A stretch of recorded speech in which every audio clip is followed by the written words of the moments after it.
10 terrifying urban legends from around the world. Chapter 1. The White Lady of Blackeyed Drive. Blackeyed Drive in Quezon City, Philippines, is infamous for sightings of a ghostly figure known as the White Lady. Legend has it that she is the spirit of a young woman who died in a tragic accident along the road. Many have reported seeing her late at night, appearing suddenly in the rearview mirror of unsuspecting drivers. One rainy night, 18-year-old Maria was driving home alone after a late-night study session.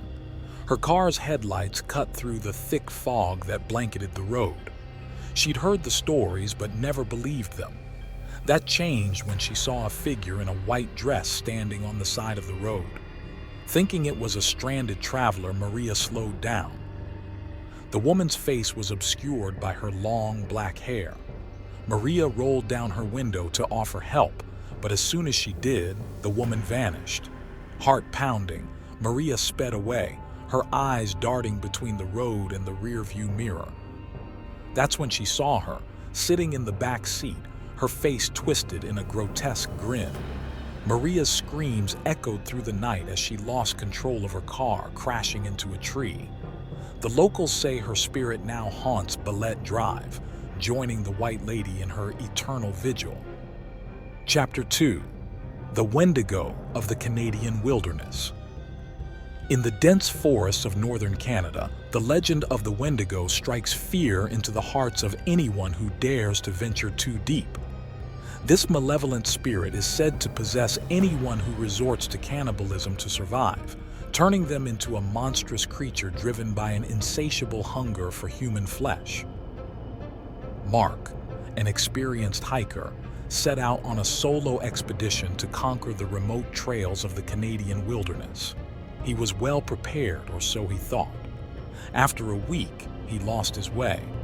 As days turned into weeks, his supplies dwindled and desperation set in. One night, weakened and delirious, Mark heard whispers carried by the wind. They beckoned him, promising safety and food. Following the voices, he stumbled upon a cave. Inside, the air was frigid, and the walls seemed to pulse with a life of their own. In the darkness, he saw it, eyes glowing with hunger and malice. The Wendigo lunged at him, and Mark's screams filled the night. Search parties later found his campsite, but there was no trace of Mark. Legends say his spirit roams the forest, eternally hunted by the Wendigo he became. Chapter 3. The Churls of India. In rural India, the legend of the churl is a chilling tale told to children to keep them from wandering into the night. A churl is the vengeful spirit of a woman who died during childbirth or was wronged in life. She lures men with her beauty and then reveals her true, hideous form before draining their life force. AJ, a young traveler, was exploring the ancient ruins in a remote village. As dusk fell, he realized he was lost. The air grew colder, and a sense of unease settled over him. He remembered the stories but laughed them off until he saw her, a beautiful woman in a red sari, standing under a banyan tree, her eyes filled with sorrow. Mesmerized, AJ approached her.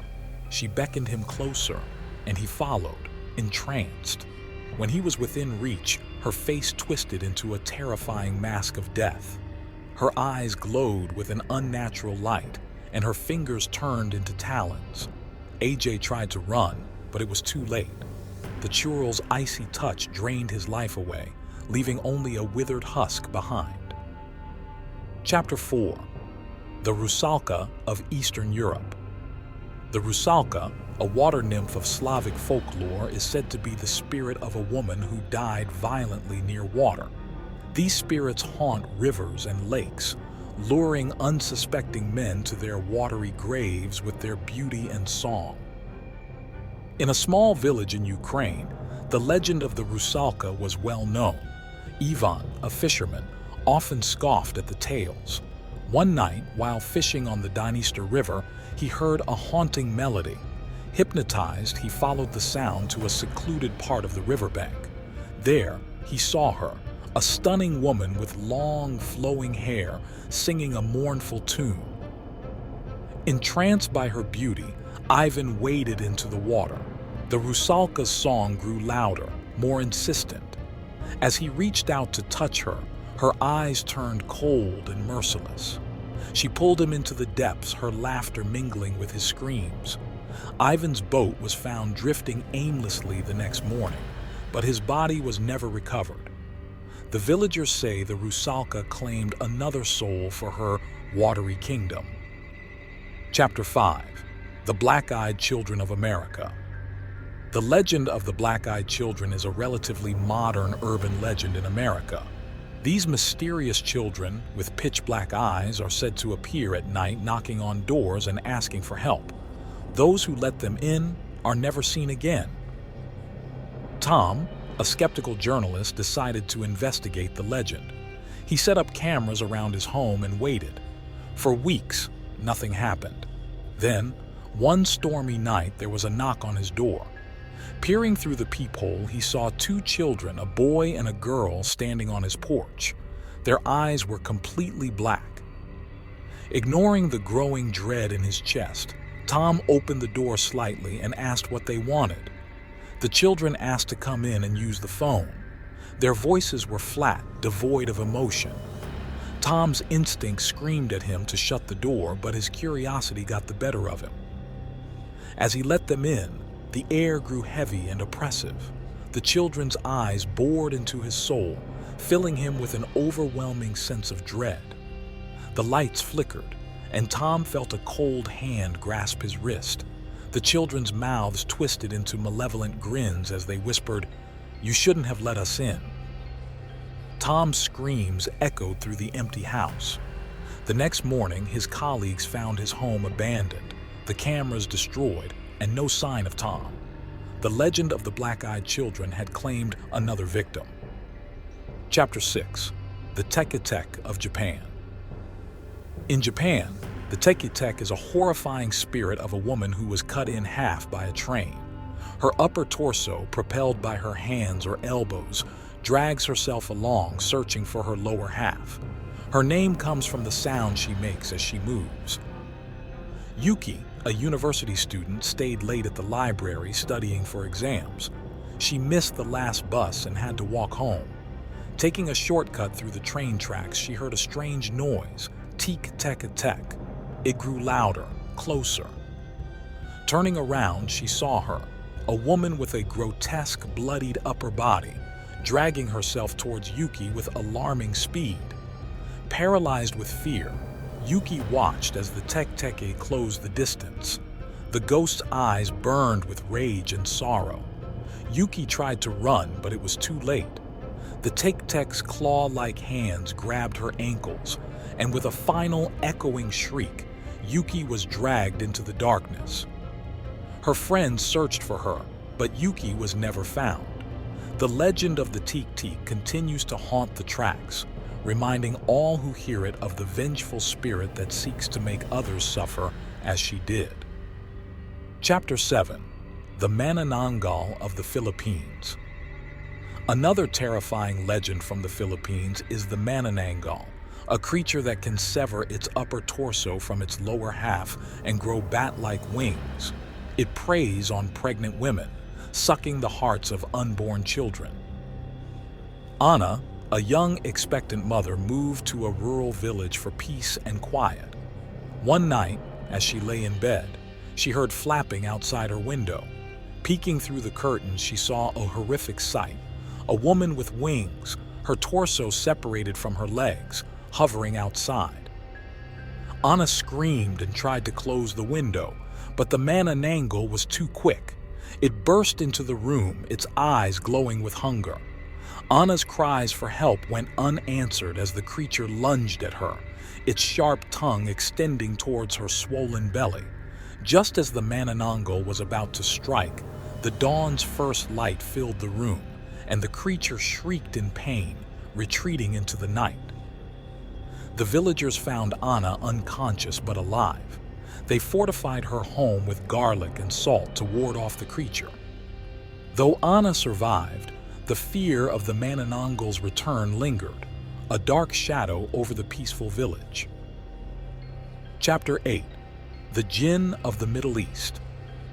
In Middle Eastern folklore, the jinn are supernatural beings made of smokeless fire. They can be benevolent or malevolent, and encountering an evil jinn can bring about unimaginable terror and misfortune. Ahmed, an archaeologist, was excavating an ancient site in the Arabian desert. He unearthed a mysterious artifact, a lamp covered in strange markings.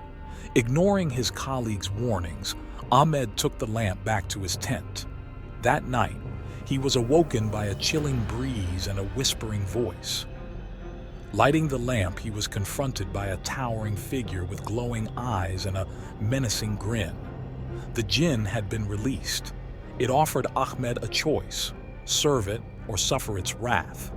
Defiant, Ahmed refused.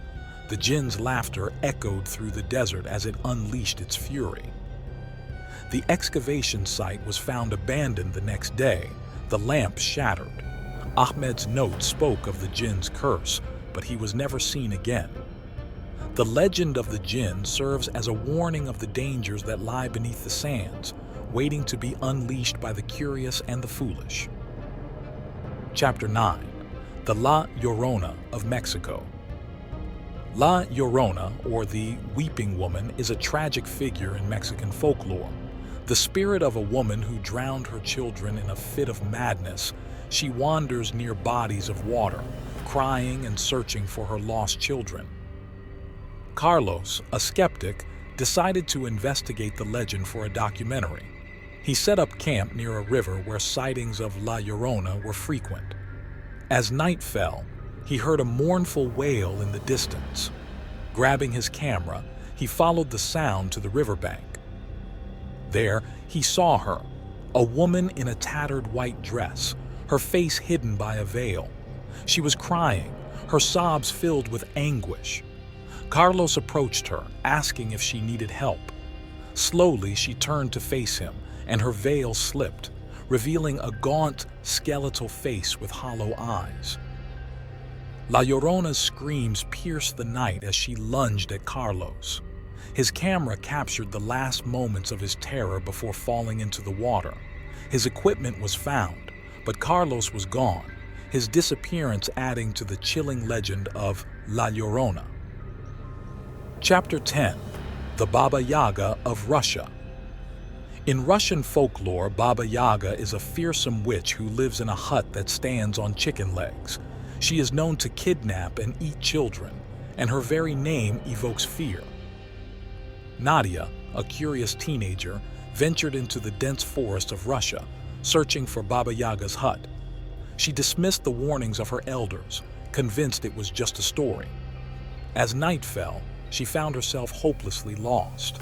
The trees seemed to close in on her, and an eerie silence enveloped the forest. Suddenly, she saw it, a hut perched on giant chicken legs, surrounded by a fence made of bones.